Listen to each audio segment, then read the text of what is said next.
For optimum performance, the washing machine must be installed on a solid floor.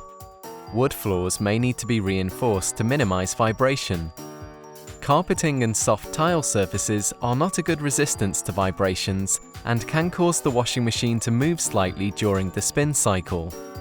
In many cases, abnormal noise is caused by an unleveled washing machine. Thankfully, this is simple to rectify. Just adjust the feet to the correct position by hand and then lock in place with the supplied spanner to balance the machine correctly.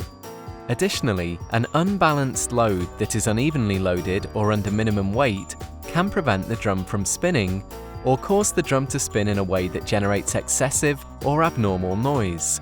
If the abnormal noise still persists after leveling, contact customer services for assistance.